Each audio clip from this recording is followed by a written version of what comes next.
Good evening. My name is Elias Redstone. I'm the Artistic Director of Photo 2021 International Festival of Photography, taking place in Melbourne and across regional Victoria from the 18th of February to the 7th of March 2021. I'd like to begin by acknowledging the Wurundjeri people of the Kulin Nation as the traditional owners of the land on which I live, and I pay my deep respects to their elders past, present, and emerging. Thank you so much for joining us for the final talk of the Photo Live season, a series of conversations with Photo 2021 artists about the social and cultural role photography plays in our everyday lives, highlighting the importance of centering Black, Indigenous, feminist, and queer voices. Photo Live expands on Photo 2021's theme, exploring the relationship between photography and the truth. Today, I'm delighted to introduce two artists that will be exhibiting in the group exhibition, The Image Looks Back, opening soon at RMIT Gallery as part of Photo 2021's expanded program. Curated in response to the festival theme, The Truth, The Image Looks Back features leading Australian and international artists, photographers, and technologists looking at the impact of machines viewing and making photographs. If the photograph has conventionally been understood as a record or memory of the world, the exhibition asks, what happens when the image looks back? It explores the reconfiguration of photography in the context of algorithmic processes, machine vision, and network circulation to raise questions about how notions of visual truth and human experience are shaped by new technologies of vision. So this evening, we will be joined by QueerTech. QueerTech.io is a collective of Melbourne-based queer identifying new media artists engaged in exploring notions of queer tech creative practices. We're joined this evening by Xanthi Dobby, Ingrid Odessa, Alison Bennett, Megan Beckwith, and Jay Rosenbaum. They'll be in conversation with Rosa Menkman, a Dutch artist and researcher whose work focuses on noise artifacts that result from accidents in both analog and digital media. Good evening, everybody. Hi. Hi. Hello, Elias. Thank you very much for joining us, and good morning, Rosa. Hi. Good morning, good afternoon. I'm going to hand over to you all in a second, just to let the audience know that the conversation will go on for about 30 to 40 minutes. And if anyone has any questions for anyone here, post them at any point during the conversation in the comment section, and we'll get to them at the end. Yes, ask away.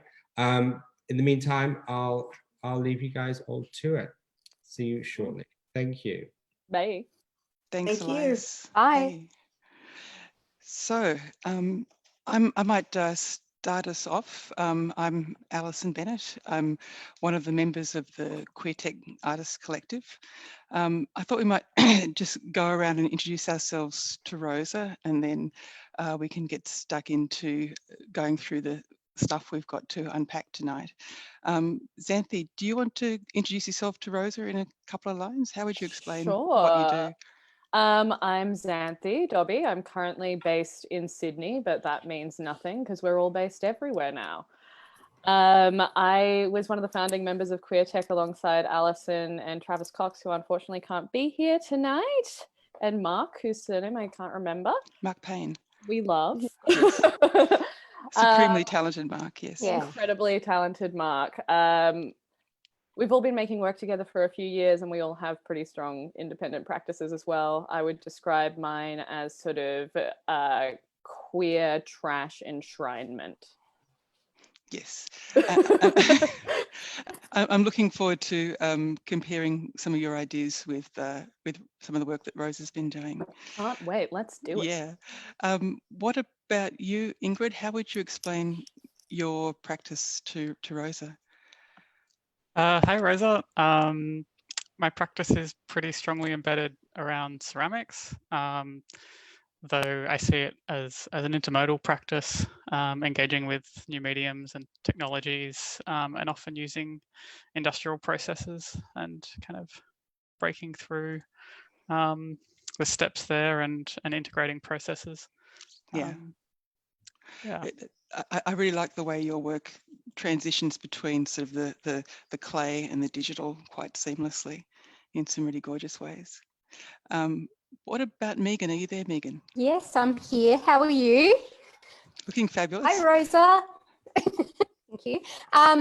So I'm a transmedia artist and I work across dance and digital media. So I make dance that has virtual and augmented reality, and I take theatre concepts into virtual reality. That's it. Awesome. Is Jay with us? Jay was sort of dropping in and out. Jay has a child at home who is having a bit of a day, as we heard. I'm are here you there, now. Jay? You are. Yes, Awesome. I am. They Right. are not in the house now. Oh, welcome. How do you want to introduce yourself to Rosa? How would you explain your practice? Hi, Rosa. I'm a visual artist working with artificial intelligence, 3D modeling and augmented reality. And I'm using all of that to explore computer perceptions of gender. So cool. Succinct. Yeah. God. And try. you're currently doing a PhD with photography at RMIT. Indeed, I am. So I really love the way. I mean, I'm interested in photography in the expanded sense and the implications of photography. So I just want to sort of point to that because I think it's a really important point to make in the context of Photo Live. In terms of my own work, I'm interested in exploring ideas of what I'm calling expanded photography or photography in the expanded field, and the cultural and political implications of the technologies that we use. So that's one of the reasons why I'm having a bit of a fangirl moment getting to chat with Rosa Menkman today, because I love the way that your work interrogates that. Rosa, can I invite you to introduce yourself to us, and how do you articulate what your practice is about? I'm an artist and researcher from the Netherlands. It's been shifting, I guess. I started researching glitches, and these days I try to pivot or actually broaden the scope of my research, also to kind of build bridges towards other discourses, I guess, like just to have the it's all about language in the end. So you could do research into glitch, but I'm trying to change the words to have a more profound conversation with more people. So I would call it resolution studies now, although I'm not sure if that actually helped. Well, it works for us. That's good. Yeah, I've found an article today about the guy who invented the square pixel and how he apologizes for the implications of that. I don't know if you know that story. What's his name again? I'll have to look it up. But I mean, I'm fascinated by these stories where somebody comes to a short-term solution because it's nighttime and they want to get a photo of their kid into a digital form, and they're using their boss's equipment, and so they just quickly do something, and that is what landed us with the square pixel. And so this gorgeous article he wrote 50 years later apologizing for landing us with the square pixel. I'll share it with you later on, but I thought we might start out by walking you through our project, which is the Black Box Experiment, and then we'll take a look at your solo show, which also includes work that we would be exhibiting together in The Image Looks Back. Ingrid, are you able to share your screen? I think you've got we're using... Yep, going ahead now. Awesome. Sweet. So we're using a platform called Mozilla Hubs, which is a WebXR platform. We're all a little bit over the flattening effect of having to communicate through the internet. So we've been exploring this platform, which gives us much more of a spatialized experience of being together. It's also a super fun social space as well. We can, afterwards, we'll get together in here. If we just have a little bit around at the space, please. This room that we're in is actually a model based on the plans of Gallery 2 at RMIT Gallery. So the image looks back is actually sitting forlornly alone with no audience at RMIT Gallery in Melbourne. Just like all of us. Yeah, and but this is the space that we would have had our work installed in. So our work would have been in this room alongside Rosa Menkman's. What we've got here is a little bit of documentation about our project. So perhaps if the black box experiment was an idea that we had. We'd done a lot of exhibitions together where we curated shows, but we're not curators, we're artists, and we wanted to build a community of other artists who are interested in the kind of work that we wanted to make. But after a while, we decided we wanted to do a collaborative project.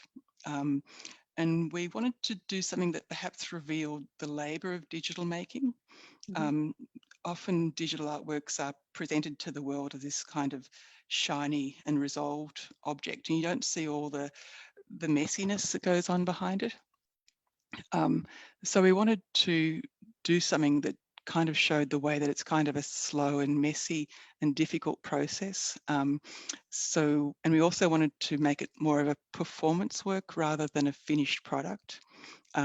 So what we're looking at here is the scanning part of the project. So the audience would come into the studio where we were working, and we would hand them a scanner, and so the audience would then make scans of each other. It's a very quick, simple process. Takes about 5 minutes to produce a 3D model of the visitor, and you can see on the other wall it's a scan on the wall of Bridget Hanson, who was one of our glamorous audience members, who came and had their scan Long-time made. fan of Queer Yeah, Tech. she is. She is. So we would then take that model and place it into a 3D virtual version of the space in which we were working. So the audience would then, they would, within the space of about 10 minutes, walk into the space, be scanned, and then able to look at a virtual version of the space that we're in and find a copy of themselves. So if we swing around behind us, I think there's a little bit of documentation of what that looked like on this wall here. Megan, did you want to explain a little bit about why we called it the black box experiment? Well, because it was in a black box, which was at the, what was the gallery space? Testing grounds. The Testing grounds. How could I forget that?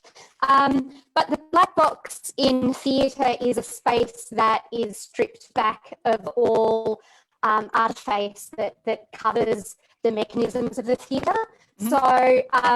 So we really did have a black box. There wasn't much in there. It was just indeed 8 black walls.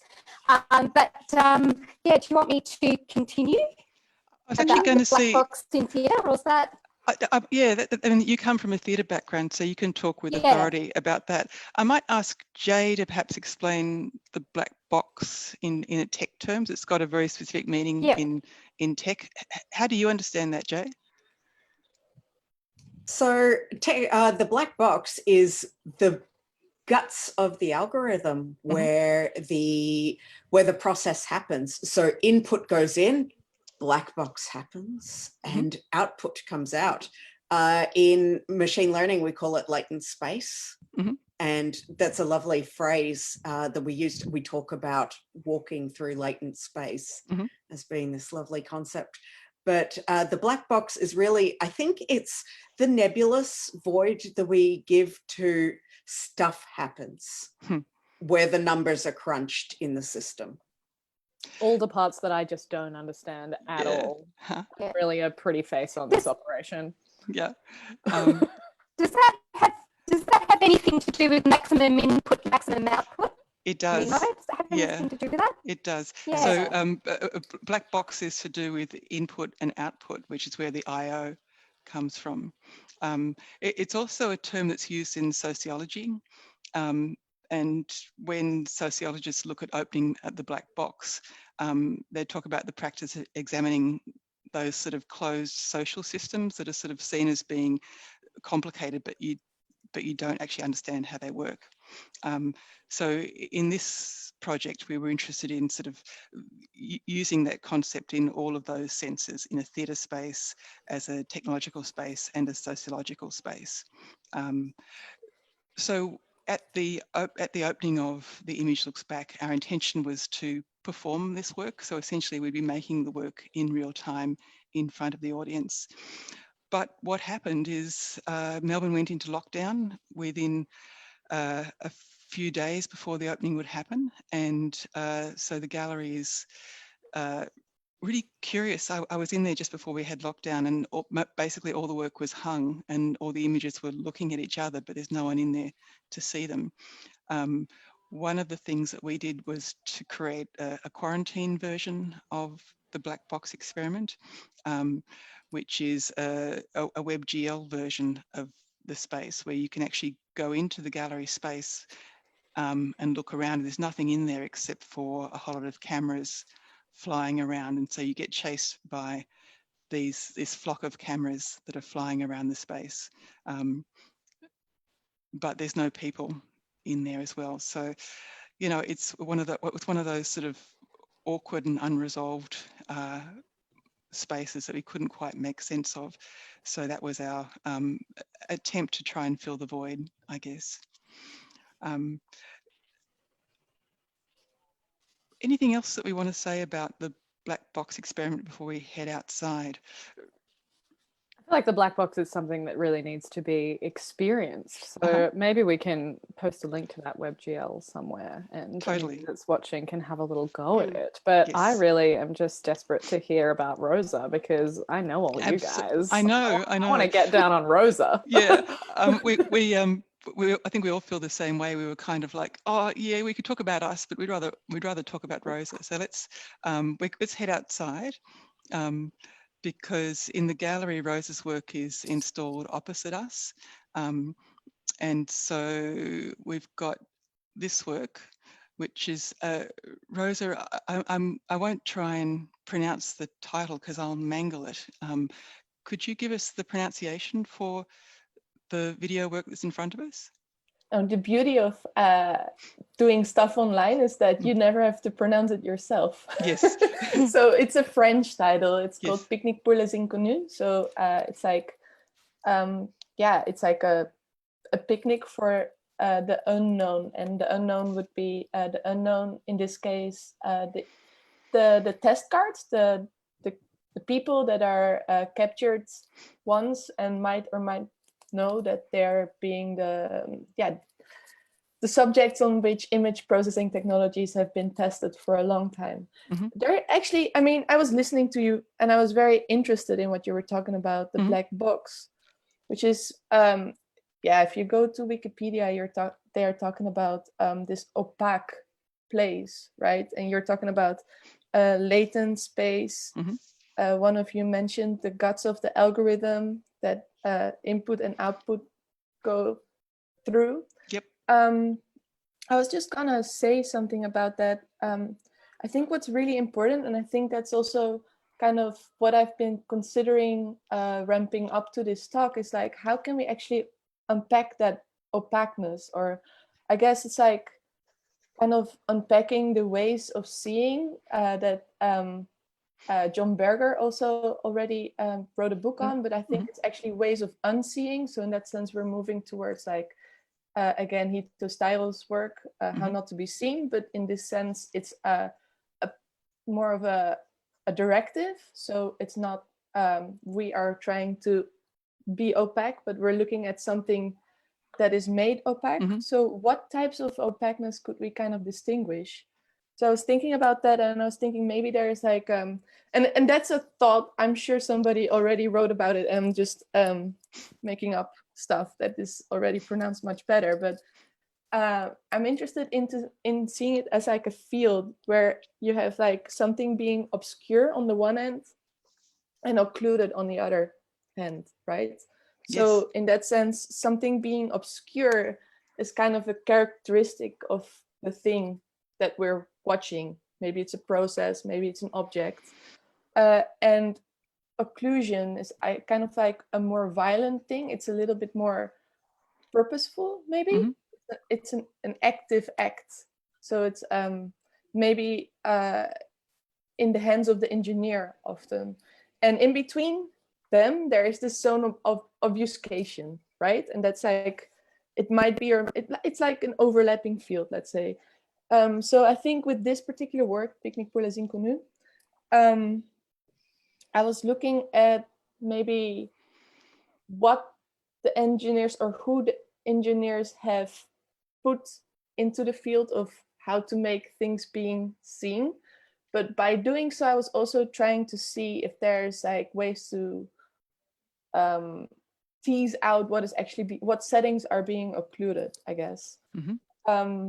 So in that sense, if you're talking about the latent image, it's like, how can we kind of open up the latent image space to other possible images that we're normally not constructing, I guess. Yeah.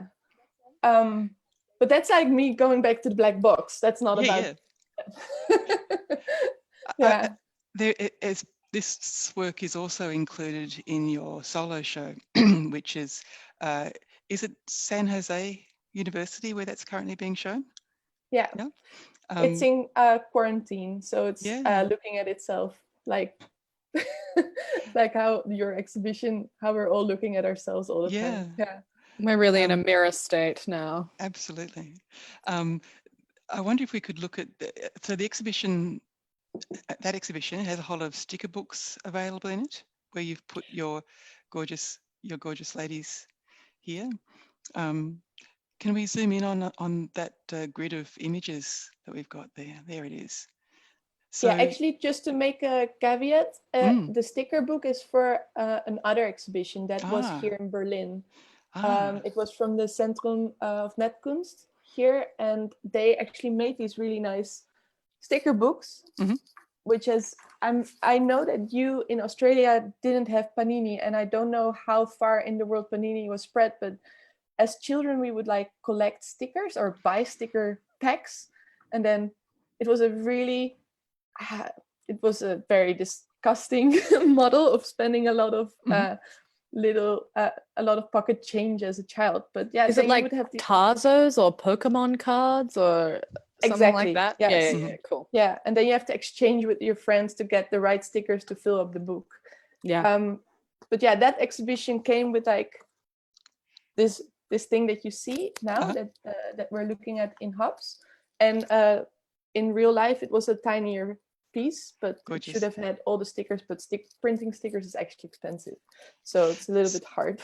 so the thing that excited me about this and in the video is that you started with the Shirley cards, which are amazing. So if you can see the image on the left-hand side, there's a picture of a gorgeous white lady in with her white gloves on, and it actually says normal. I know. So there's a whole. Yeah, I know. So these were used for calibrating skin color. Oh, that's disconcerting. I know. And there was super problematic. A really incredible piece of research done by Lorna Roth that looked at essentially the whiteness of photography and the development of photography and how it's very biased towards white skin. No way. Yeah, no, seriously, it's a really extraordinary piece of research. Yeah, that's amazing. What I was excited about with what Rose has done is you've extended it to include other examples of this through history. Can I ask you if you could talk us a little bit through some of the other examples you've put into your sticker book? Yeah, so the beauty, let me just, I like this, or I like to put this horrible quote, actually. but finally they made the analog photography, which is where this test card comes from, this Shirley, this normal white woman. They had to expand it because they wanted to make more money, and the chocolate and the wood industry wanted to make photos, and so finally they expanded their test cards to be this, to also this multiracial test cards, which is like the whole thing. It's an ongoing problem, right? Like there's still so much bias in every algorithm we use. Yes. So if you look at these other images, it's just some images that have all their own stories. I don't even know where to start. There's just so many stories here. Can you tell us about the last two? They're like the more glitchy ones. I'm super curious about those. Well, I can and I should, but let me first, because that's me. So that's like, I didn't know that. I was immediately drawn to them. Yes. I think we're really vibing here, Rosa. Yes. It's sort of... Thanks. It's nice. Yeah. What about Lena? Do you want to talk Lena. about... Lena is the 7th image. So it's like the 3rd column, or the 2nd array, and then the 3rd. It's the pink one. Yeah. She is the test card for JPEGs. So this is where the 1970s compression that we use on a daily basis actually has been only tested on. And Lena, I should know how to pronounce her name by now, is a 512 by 512 pixel scanned image that was chosen because it's a very dynamic image, or so they say, the man that made this in Los Angeles laboratory. But of course, if you consider what imaging is these days, and to consider that an algorithm has just been tested on this one image, and there is a whole bucket of problems we could open up there. Not in the first place because she's a woman, but because she's a white woman, and only a white woman. And they say it has good dynamic range. I would very, very, very, no, just say no. This is a big racist issue, and that's a compression we use on a daily basis. Yeah. But more than that, it's an image from a Playboy magazine. Yeah, also that. Yeah. Oh, which one? Where from? Lena, the JPEG image. Yeah, but like what iteration of Playboy? 1972 centerfolds. That is fascinating. She's not the only one. Who else? There is also the one that is too in front of her, the kind of yellowish, it's another Playboy image that was like the test card for dither, which is another algorithmic way of imaging, or it's like more of an effect. That is also a Playboy image. So it's like an ongoing tradition that we need to really reconsider, which is something I've been, how artists these days, or it's been changing, and I think that's something really good. But in first stages of an artistic practice, often we try to just create awareness, but creating awareness is not always enough. We also need to really consider how to build alternative strategies, right? And I feel like that's something that technological artists or people working in tech are considering more and more, but it's something so hard to do as an artist, to create alternatives. Like, you can create alternative worlds, yes, but sometimes they just remain like more of a statement, a gesture, rather than an actual helpful thing. And that's something I'm really struggling with. Like, how can I actually step from just creating awareness and find this knowledge that needs to be a real conversation, and that actually should be things that we should implement in our educational systems, to have these other ways of thinking about the habitual uses or the habitual technologies and the violence they impose in our daily lives. How can we actually also create alternative modes of using? And so these images, so if you're asking me about the final two images, which are, one is an image, a photo of myself it was for vernacular file formats, which is a work I made already in 2010. So what you're looking at, I can imagine you cannot recognize me because that's 10-year-old photo. Also, oh no, spitting it's image. glitched. Yeah, that's it's an image that I used to deconstruct the language of different types of compression, right? And to make kind of create an awareness again of these different languages and how they actually cut away particular types of data or particular forms of information over others. So different types of biases that exist. This particular one is made with extra files. So it's a software tool created by Kim Asendorf, who wanted to offer us alternative file formats for artists. So we have a little bit more of a power of how to arrange our image data. Okay, so this one is glitched. Actually, it got co-opted quite a few times. I found it back on 2 separate record sleeves, hoodies sold on the internet. It got a whole life by its own. And actually that triggered me to start to look into what it means to lose your face, in the sense that, you know, faces, once you take a photo and you put it in the world, then the photo starts to live a life on its own. And yeah, look at all that's memes. how I got into this kind of research in the first place. And that's how I stumbled on Lorna Roth's research also, and all the other thoughts that came from that. And I realized actually that I was just creating awareness, and then I started to think, but how do you make steps outside of awareness creation?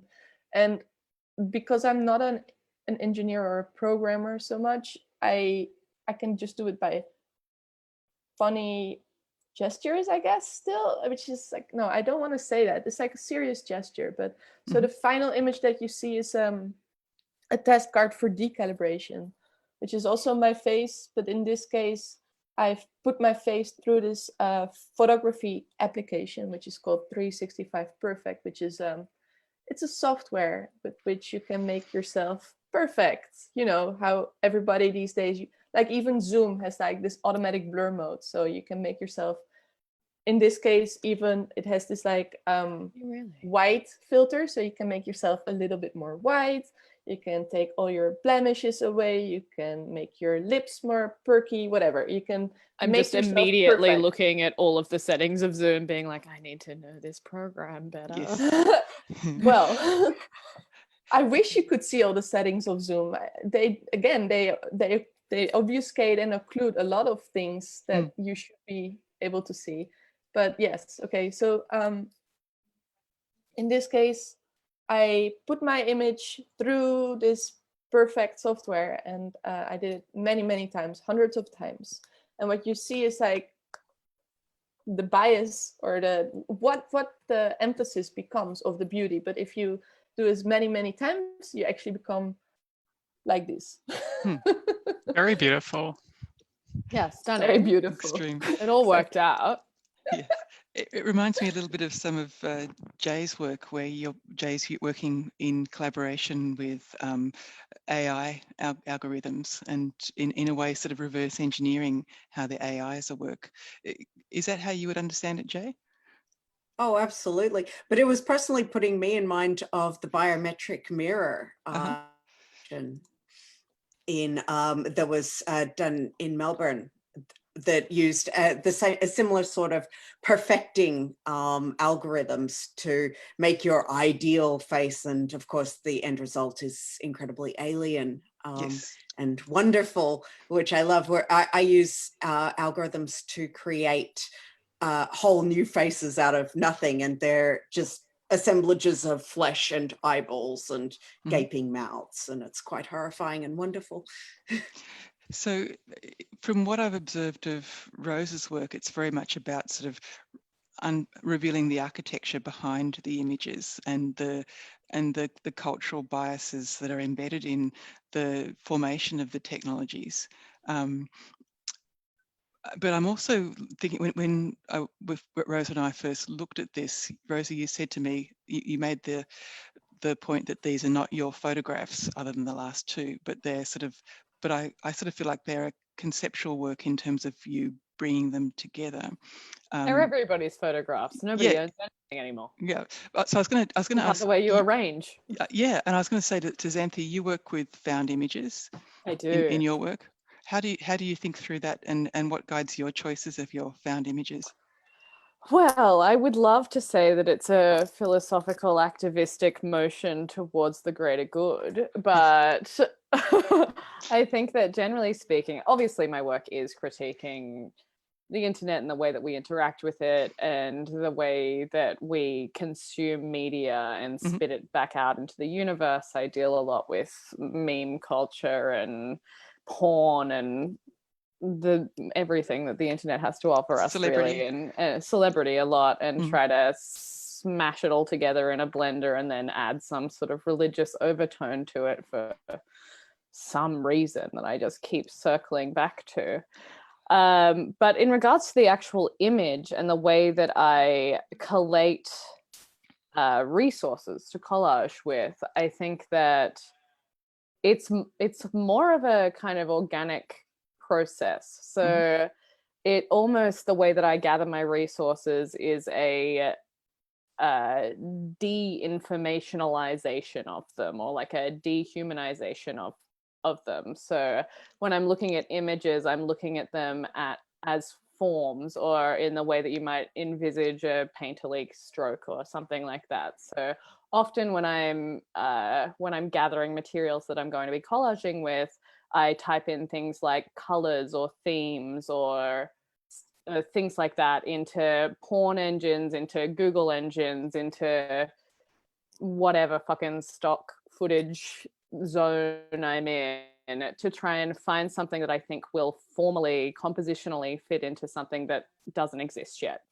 And then I compile a library of images of a whole range of stuff, and then I throw them all together on a timeline or on a Photoshop page or whatever. And then I kind of organically improvise with them until they create a new thing. And I sort of go into a frenzied or heightened state when I'm making this sort of work that I don't see again as it exists in its separate parts until it's finished, really. Because before that point, I'm looking at things as they fit together, not as they are. And by the time that we get to the end product, when it feels like it works, which is kind of the same way that I assume that like a sculptor or a painter or the form of visual artist would work, we get to this end point and I can step back from it and be like, oh, there are all these meaningful things that now have a new life for us. Yes. And then I cast it onto the internet and forget it ever existed for me. Yes. Because it's for everybody else. Do you ever... Oh, sorry. I wonder if you ever think about the data sets that you use to find these images, because when you say like, I use Google, or I use, what did you use? Porn, I guess.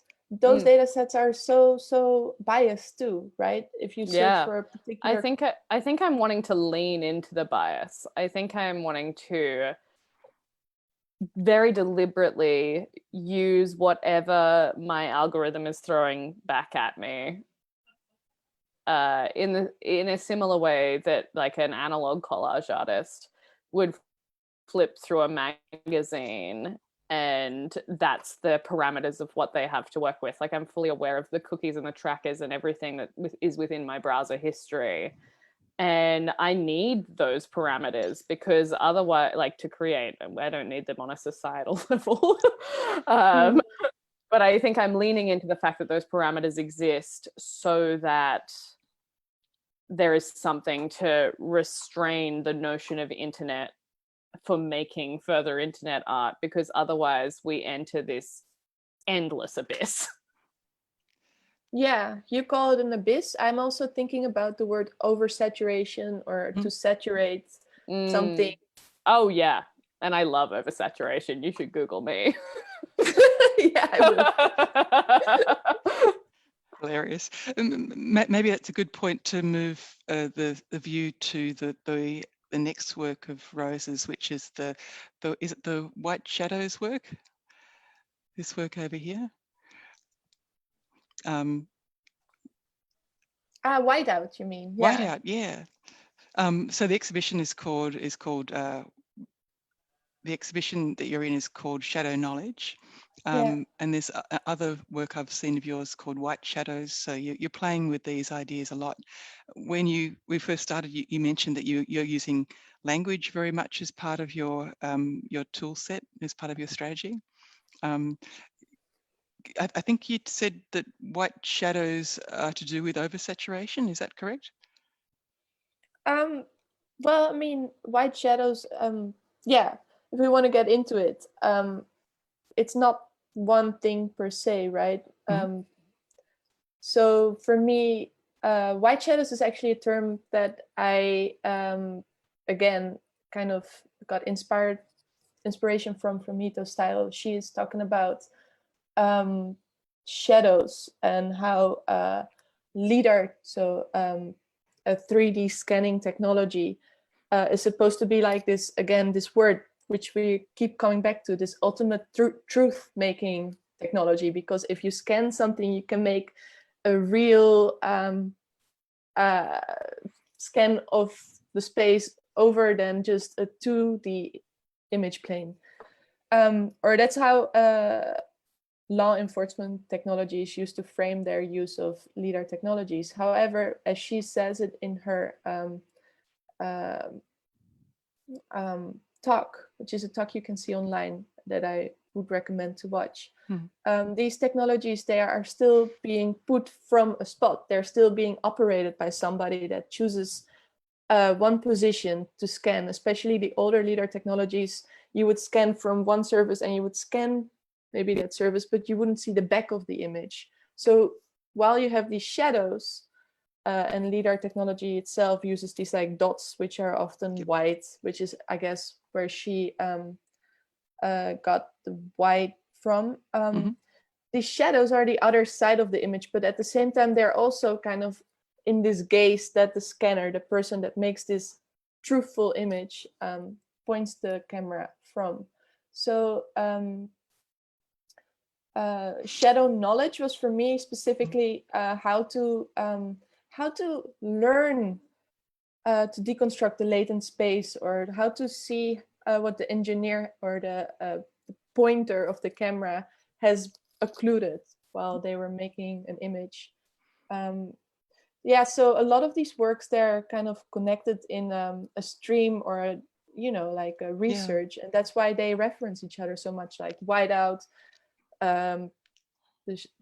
white shadows, and shadow knowledge. I know they're like hard to distinguish even for me at some point, but they're all kind of, I think as an artist, and I'm sure that many artists fight with this, like you can do project-based work where you try to develop a thought, or you can consider yourself more as a researcher, and then I think most of your work will start to talk to each other. Like you cannot just jump from one project to the next because one has informed the next. And that's, I guess, what happened also in this exhibition that is now in San Jose.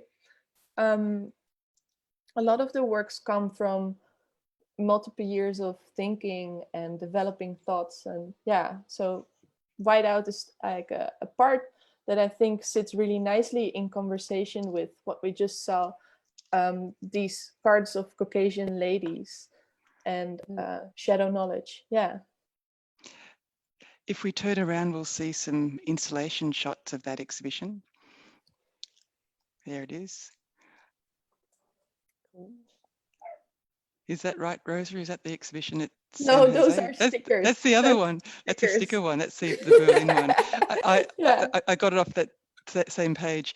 But actually on the other side, yeah, if you go more to the right a little, yeah, this work that's here, like there it is. another work. No, a little bit more, if you go your camera more to the right, there, that's like another work in the exhibition, but it's actually not an exhibition view. There were 4 works in the exhibition. So there's the one that we just talked about, whiteout, which is, it's maybe too complex to talk about, but yeah. It's a video that is also available online. We can put a link, and Yep. it's me giving really a talk. It's kind of intimate, but it's me Yes. taking you up a mountain and losing a sense of perception by oversaturation. Yes. So there's that work, and there's the white shadows, and then there's this one, and there's the one with the oversaturated beauty app that we just talked about. So it's 4 works. Megan, you and I spend a lot of time trying to unpack and massage different file formats. We had a bit of fun looking at this work. Perhaps if we, and I love that Rose has included behind the scenes and the making of, which is just as important as the final work, which is shown. So in the gallery, we've got this bitmap image of Rose's face, and the back is it the DTC pattern that you've put there? Yep. It's DCT, yeah. Thank you. But it's actually a physical representation of how you understand the file is constructed. Is that correct? Yeah. So it's and it's nice that you included these making of images. So this is me making a really long line of data. It's inspired by work by Bflix from the UK, and it's a painting on a canvas, but the canvas is 64 meters long. So it's the longest work I've ever made. It's just a line of data. And only when you wrap the data over the right hardware, it becomes an image, right? Because the hardware has a width and a height. And if you unroll, or if you wrap up the line of data over this hardware, if you run it over this hardware, then it becomes maybe the image of my face, or maybe it becomes something else. So that's, and it has 2 sides. It has the image, and on the back of the image of the line of data, there's something else. And that's this, like, what you could say pixelated, although it represents DCT, which is not a pixel, it's a macro block. So it's a little bit more complex. Yeah, message. Yeah. Megan, you and I have looked at this work a little bit together. What was your reflection on having a look at this? It made me want to, like, I looked at it and went, I haven't actually thought of a file format as being something that is in a way 3D, because you've unpacked it into something that is a great big long thing that you've rolled up, which is a 3D object, like, and then you have to flatten it back out to roll it back up. I just, that sort of I hadn't considered that before. And, then I sort of thought, do file formats have genders? Is there, that sort of jumped into my mind too. So, that made me want to go and grab one of the models that we'd made and sort of unravel a person and see what they look like. That was sort of my response to it. Yeah. Megan spent a couple of hours the other night simplifying the model of John Homsley, who's in Jonathan Homsley, who's a collaborator and a dancer. We've got a model of him inside the gallery that we came past earlier. But part of the negotiation of putting work into a platform like Hubs is it's kind of like things need to be very simplified. So figuring out how to optimize the files for them to still sort of hold integrity to look like a 3D scan, but to have it simple enough not to crash the whole system and have us get kicked out of the platform altogether. So as I was taking bits away from him, it was like, which bits do I take for it to still be John? And am I making some sort of crazy political decisions by pulling parts of his legs away? And, so I was reflecting on all that as I was working on it, and I discovered the face needs to stay the same, the hands need to stay pretty well, and you can do anything else with the legs. So his legs are pretty much ripped back, and his back, and there were parts of his body that it didn't really matter what I did with it. I mean, from my experience of getting to know these new file formats as we move into 3D, it's kind of like a process of negotiation, and it's almost, whenever I start a new piece of software, I kind of feel like I've got to get to know the person who wrote the software. It's very much a sort of a process of reverse engineering. My God, we have such different experiences of the Yeah. world, Alison. Yeah, I know. That's why we have fun. Yeah. It's always very productive to sort of butt up against these things. What about you, Jay? That's something that you're particularly, I mean, you come to us with a really strong body of knowledge about how digital technologies work. What do you see when you see a representation such as this resolution work? What I see in this is, so when certain machine learning algorithms create a new image, or they process an existing image, they will actually take those strips and overlap them ever so slightly. So you'll see these repeating patterns occurring in a lot of AI generated artworks. And the reason for that is because of those strips. And I find that really interesting. It's the way it processes it that actually creates the repeating patterns. And it's almost like when you consider that it's then stored as a JPEG, it's kind of recursively doing that pattern, or it's that pattern on top of that pattern, which is quite fascinating to me, really. And what do you make of the idea of taking this sort of abstract piece of architecture that you know so well and turning it into a physical object?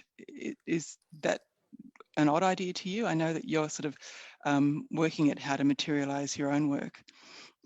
Oh, I think it's beautiful. Isn't it gorgeous? I want to touch it. I actually just want to sort of run my fingers along it and see what the pattern is like. But yes, I do look at the physicality of a lot of digital work, because I think that it's important to be able to have that sense of wanting to touch things. And for me, a lot of that answer lies in augmented reality, and in that bridge between the physical and the digital, using your phone or a device to interact and creating a really nice sense of material there. I also really like the idea of 3D printing, and I've worked a little with that as bringing something from the machine into the real life, but it's also artificial, which is kind of awful and yet lovely at the same time too. It's very plasticky. Monstrous. And that's yeah. interesting. Yes, it's extremely monstrous. Ingrid, can we turn around and look at the quote that's up on the wall? There's a gorgeous chapter that Rosa had published in a recent book. So I've came across this quote in which you talk about the black box. So I thought this might be a good point at which to begin to wrap up.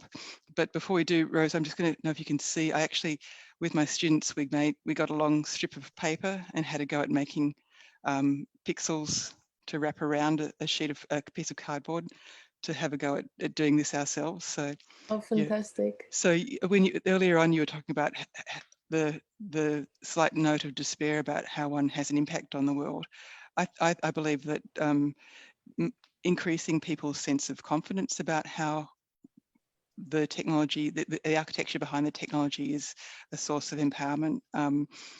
One thing a student once said to me was, I no longer look at magazines and think, I wish I looked like that. I think, I wish I could Photoshop like that. So this sort of shift in consciousness that we're able to do by manifesting these kind of works in the world, I think do begin to shift the conversation and shift the understanding about the things in which that surround us. It's like we're fishes in water. How do we begin to describe the water that we're swimming through? So I think the kind of research and work that I see you putting out is giving me ways of thinking about the technology that I use. Would you agree, Xanthi? Is that you're sort of nodding, or smiling and shaking your head? Alison, you know, I almost always agree with you, even though we come from such different places of experience. But yeah, it's a fascinating thing to think about. I think we might I might check in with Elias at this point. and see if you want to come back in and join us. Can I just make a final remark Of course. also? Yeah. Yeah, because Talk to us I mean, I was forever. listening to Megan when she said like there is these like new dimensions that she considers about images, and I guess it's like we need to consider more than just the like what we used to think as the meta information of the image. We need to expand the images really to the technologies, and that goes not just on the level of the lens or the camera, but also our algorithms. Mm-hmm. And that said, you said like, I'm very curious about if we could consider files or compressions as gendered. I would say clearly they are gendered, clearly they are also racist, and we need to really consider, and that's also what this quote is about, we need to actually teach in schools, we need to teach people to understand images, whether they're photos or they're paintings or whatever. We need to teach us to consider these latent images or to the imaging technologies, to consider them as a much more complex thing than just the output, or we need to consider the data sets we have at hand, the algorithms. And those are, I really think, and I'm happy that you do this with your students in the school, those are things we need to get our hands dirty with, and we need our students to get dirty with. And because you can raise awareness, but it's really about practice, getting it in your fingers and see how much bias there is in everything we touch all the time. It's a practice of something we really need to do on a I would say like it's something we need to embed in our thinking all the time. Awareness is nothing without execution and movement. Exactly. Yeah, that's what it's something you need to start to learn to execute, rather than to just an embodied reality. Yeah, thank you for that. Yes, that's a really good point. Yeah. I can see Elias. Are you with us, Elias? I am. Rosa, thank you. That was such a great point to bring this conversation to a close. And thank you, Queer Tech. I think if people take one thing away, it's how politicized this kind of digital space and the pixel is. Sort of in the lead up to this conversation, it's kind of, opened my mind to the complications around the JPEG. Something we don't, think about. We use images, we consume them on a daily basis, but the kind of implications of this platform is kind of fascinating, and I absolutely can't wait to be able to visit the Image Looks Back when it opens and see all this work in person. Hopefully, be able to see most of you down there. Thank you all so much for the conversation this evening. Before we wrap up, we posted the link in the comments for if anyone wants to join the whole group on Mozilla Hubs after this. Watching this photo live is transformative for me in the sense that I'm converted to Mozilla Hubs. I think it's going to be the new way to... It's so cool. But to curate exhibitions and think spatially in this format. I'm absolutely, totally impressed.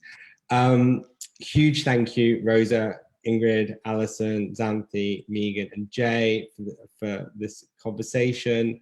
Photo Live has been supported by Creative Victoria and the Australia Council for the Arts. The full season is available to watch on photo.org.au. Look out for opening dates soon for the Image Looks Back. Queer Tech, thank you for the takeover of our Instagram at Photo Festival AU. So if anyone wants to find out more about their ideas, check the recent posts, and Rosa is taking over for the next few days. I'll see you on Mozilla Hubs in a few seconds, but thank you all so much.